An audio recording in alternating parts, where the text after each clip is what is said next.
Hello guys, कैसे हैं आप सब लोग। लेवल अप की एपिसोड 6 के साथ हाजिर हूँ। अभी तक जिसने मेरे चैनल को सब्सक्राइब नहीं किया है, चैनल को सब्सक्राइब कर दें, वीडियो को लाइक और शेयर कर दें, शुक्रिया।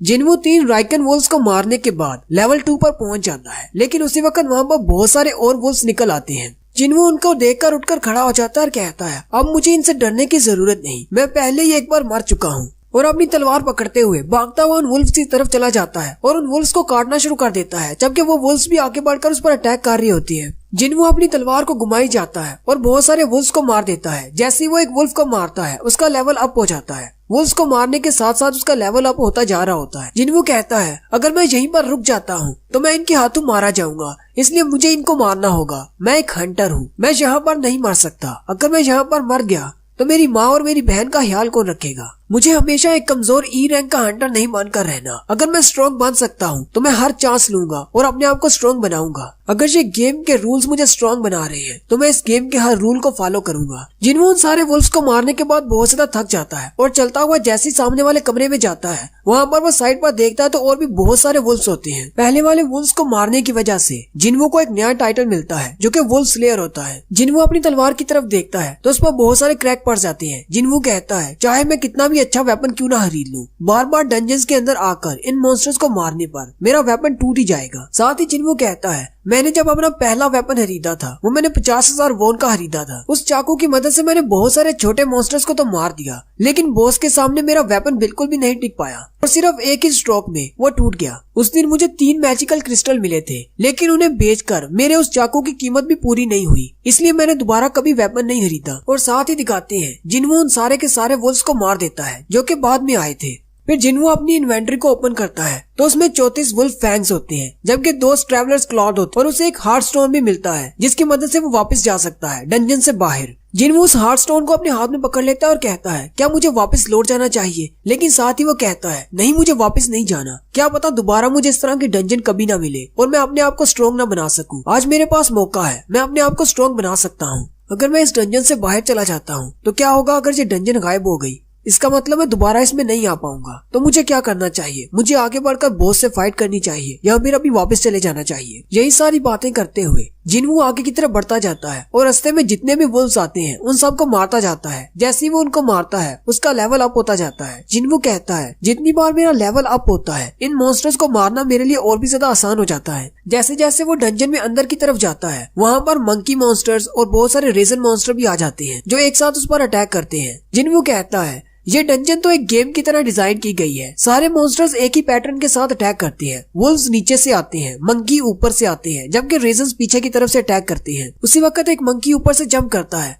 जिनवू अपनी तलवार को ऊपर की तरफ करते हुए उस मंकी मॉन्स्टर को मार देता है, जबकि एक बड़ा सा रेजन कैट उसकी तरफ पीछे से आता है और वो अपनी तलवार को पीछे की तरफ घुमाते हुए उस कैट मॉन्स्टर को भी मार देता है। लेकिन साथ ही एक वुल्फ मॉन्स्टर भी उस पर अटैक करता है, लेकिन जिनवू उसको भी मार देता है। जिनवू उस वुल्फ के ऊपर लिखे हुए इसके नाम की तरफ देखता है और कहता है, इनके ऊपर जो इनका नाम लिखा होता है उसका कलर इनकी स्ट्रेंथ के मुताबिक चेंज होता है। व्हाइट कलर का मतलब है वीक, ऑरेंज का मतलब है पावरफुल, जबकि रेड का मतलब है बहुत ज्यादा पावरफुल। जिनवू कहता है, पहले जिन राइकन वुल्फ्स को मैंने हराया था वो सारे ऑरेंज कलर के थे, यानी बहुत ज्यादा स्ट्रॉन्ग थे, लेकिन अब ये व्हाइट कलर वाला आ गया है। इसे हराना तो मेरे लिए बहुत ज्यादा इजी है, लेकिन मुझे नहीं पता कि मैं अपनी स्ट्रेंथ के साथ नीचे जो मॉन्स्टर है, जो बॉस है इस डंजन का, मैं उसको हरा पाऊंगा या नहीं। जिनवू अभी सीढ़ियों के ऊपर ही खड़ा होता है और कहता है, मुझे गूज बम्स मिल रहे हैं, जैसे नीचे वाला मॉन्स्टर बहुत ज्यादा पावरफुल है, या फिर इस वजह से कि मेरी सेंसिटिविटी बहुत ज्यादा बढ़ चुकी है। साथ ही वो अपनी स्टैट्स की विंडो को ओपन करता है और कहता है, मेरा लेवल 15 पे अटक गया है, अब ये इससे ज्यादा नहीं बढ़ रहा। मुझे लगता है शायद मुझे बॉस से फाइट करनी है। साथ ही वो अपनी तलवार की तरफ देखता है और कहता है,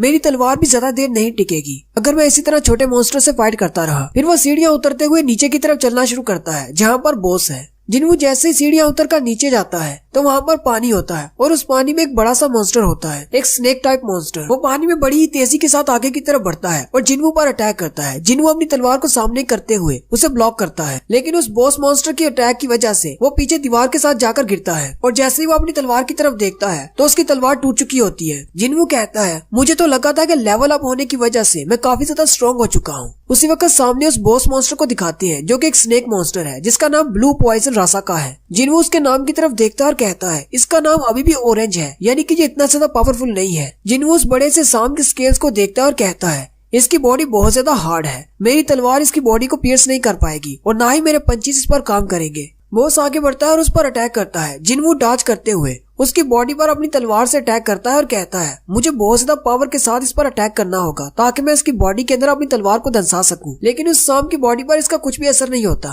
वो बड़ा सांप फिर से उसके पास से गुजरता है। जिनवू फिर से अपनी तलवार उसकी बॉडी पर मारता है, लेकिन क्योंकि उस सांप के स्केल्स बहुत ज्यादा हार्ड हैं, इसलिए जिनवू की तलवार का उसकी बॉडी पर कोई भी असर नहीं होता। जिनवू कहता है अगर इसकी बॉडी ने मुझे डायरेक्टली हिट किया तो मैं तो मर जाऊंगा। सांप की बॉडी क्योंकि बहुत ज्यादा लंबी है, वो कभी इस तरफ से घूमता हुआ उसके पास से गुजरता है, कभी दूसरी तरफ से, जिसकी वजह से जिनवू की बॉडी के साथ लगता है, जिससे जिनवू बहुत ज्यादा जख्मी हो जाता है। जिनवू जमीन पर गिर जाता है और रोते हुए कहता है मुझे लगा था कि मैं बहुत ज्यादा स्ट्रॉन्ग हो चुका हूँ, लेकिन मैं अभी बहुत ज्यादा कमजोर हूँ। लेकिन साथ ही वो फिर से अपनी टूटी हुई तलवार को उठा लेता है और कहता है आखिर मुझे कितना ज्यादा स्ट्रॉन्ग बनना होगा ताकि मैं अपने माजी से निकल सकूं, जिसमें मुझे लोग वीकेस्ट हंटर कहते थे। आहिस्ता आहिस्ता सभी ने मुझे वीकेस्ट हंटर कहना शुरू कर दिया क्योंकि मैं वाकई में बहुत ज्यादा वीक था और मैं भी ये बात अच्छी तरह से जानता हूँ कि मैं कितना ज्यादा वीक हूँ। लेकिन उस दिन डंजन के दौरान जहाँ पर हमारा सामना स्टैचू मॉन्स्टर्स के साथ हुआ था, वहाँ पर मैंने सभी के साथ अच्छा पेश आने की कोशिश की ताकि बाकी के हंटर्स जो कि स्ट्रॉन्ग हैं वो मेरी मदद कर सके। लेकिन वक्त आने पर वो सारे मुझे छोड़कर चले गए और आखिर में मुझे धोखा मिला। चाहे मैंने उन सब की जान बचाई थी, उन्होंने मेरा शुक्रिया अदा किया, लेकिन ये काफी नहीं था।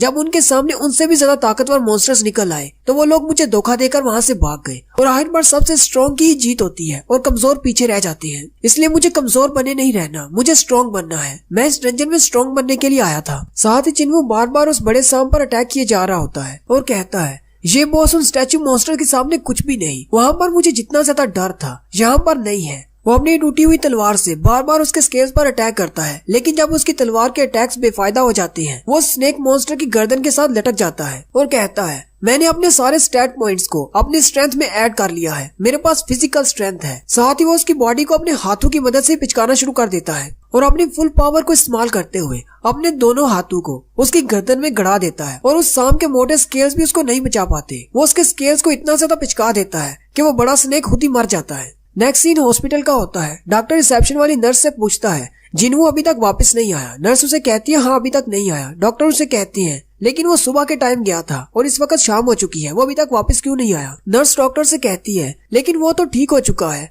हम तो उसे कल डिस्चार्ज करने वाले हैं। डॉक्टर उसे कहता है हंटर्स के बारे में कुछ भी नहीं कहा जा सकता, इसीलिए हमें उन्हें हॉस्पिटल के अंदर ही रखना होगा। मैंने सुना है कि हाई क्लास के हंटर्स को बहुत ज्यादा पैसे मिलते हैं, लेकिन लो क्लास के हंटर्स को ज्यादा पैसे नहीं मिलते और वो अपनी जान को ऐसे ही जोखिम में डालते रहते हैं। पता नहीं आखिर वो इतना डेंजरस काम करते ही क्यों है। मुझे तो ये सोच कर ही डर लगता है। बास दफा हमारे पास कुछ ऐसे हंटर्स भी आते हैं जिनकी बॉडीज पूरी तरह से खराब हो चुकी होती है और वो बहुत ज्यादा जख्मी होते हैं। पता नहीं डंजन्स के अंदर वो किस तरह का काम करते हैं, क्योंकि आम लोग कभी डंजन्स के अंदर नहीं गए। क्योंकि हमारे हॉस्पिटल में जितने भी हंटर्स आते हैं वो पूरी तरह ब्लड में लिपटे होते हैं। हालांकि रोड एक्सीडेंट वाले पेशेंट्स भी उनकी तरह ज्यादा जख्मी नहीं होते। नर्स डॉक्टर से कहती है ये तो बहुत ही अमेजिंग है कि इतनी ज्यादा हार्श कंडीशन के दौरान भी वो डंजन्स में से जिंदा वापस आ जाते हैं। डॉक्टर नर्स से कहते हैं ऐसी बात नहीं है, असल में हंटर्स में से जो सबसे ज्यादा वीक हंटर्स भी होते हैं वो भी आम इंसान से बहुत ज्यादा पावरफुल होते हैं। ऐसा कहना गलत नहीं कि वो खुद भी मॉन्स्टर्स हैं। दूसरी तरफ डंजन के अंदर उस बड़े से सांप को मारने के बाद जिनवू को बताया जाता है कि उसने 3 बार लेवल अप किया है। जिनवू ये देखकर हंसना शुरू कर देता है और उस सांप को मारकर उसके पास ही बैठा होता है और कहता है मुझे लगता है कि मैं पहले से ज्यादा स्ट्रॉन्ग हो गया हूँ। बड़े सांप को मारने पर उसे इन्वेंट्री में 2 चीजें मिलती है। एक उसे डैगर मिलता है जिसकी स्पेशल पावर ये है कि वो किसी को भी कट करके उसे पैरालाइज कर सकता है, जबकि उसे एक पोशन मिलता है जो कि एक थैली में होता है। उसके अंदर उस सांप का वेनम होता है जिसको पीने से वो अपनी बॉडी को हार्ड कर सकता है। जिनवू कहता है मेरे सारे कपड़े फट चुके हैं, मेरी तलवार टूट चुकी है,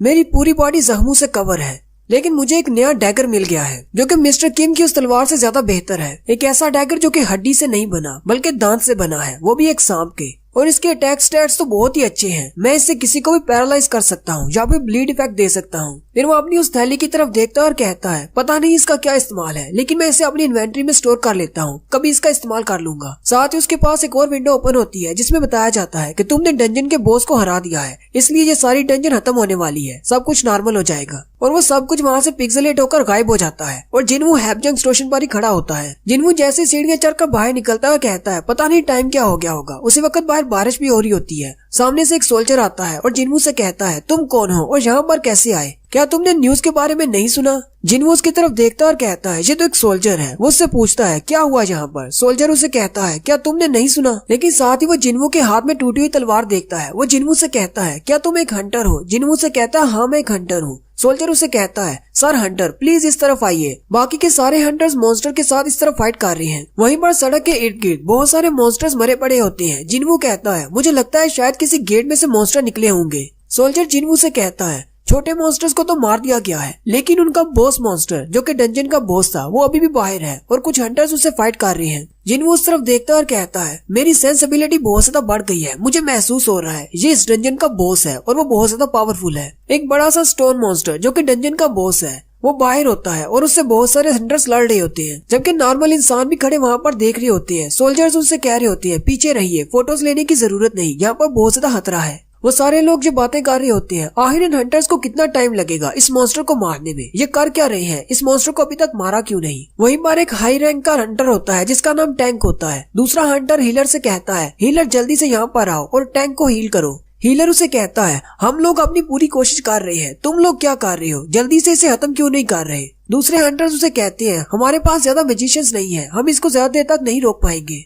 जिनवू भी उन आम लोगों में आकर खड़ा हो जाता है और ये सब कुछ देखने लग जाता है। जिनवू उन हंटर्स की तरफ देखता और कहता है, इन हंटर्स के तो खुद ही रैंक बहुत ज्यादा लो है, 8 ई रैंक के हैं, जबकि एक ही डी रैंक का हंटर है। जबकि डी रैंक वाला भी टैंक है और वो सिर्फ उसको शील्ड कर सकता है, अटैक नहीं कर सकता। और हीलर्स, इनके पास सिर्फ 2 ही हीलर हैं। जिनवू की नजर जैसे ही दूसरे हीलर पर पड़ती है तो वहाँ पर मिस जूही होती है। एक लड़की उसे कह रही होती है, तुम यहाँ पर क्या कर रही हो, तुमने कहा था कि तुम एक बी रैंक की हीलर हो, जल्दी से यहाँ पर आओ और हमें हील करो। लेकिन जूही उन स्टैचू मॉन्स्टर्स के हादसे की वजह से अभी भी मेंटली ट्रॉमा में होती है और वो उन सबको हील नहीं कर पा रही होती। और यहीं पर हमारी एपिसोड 6 का एंड होता है।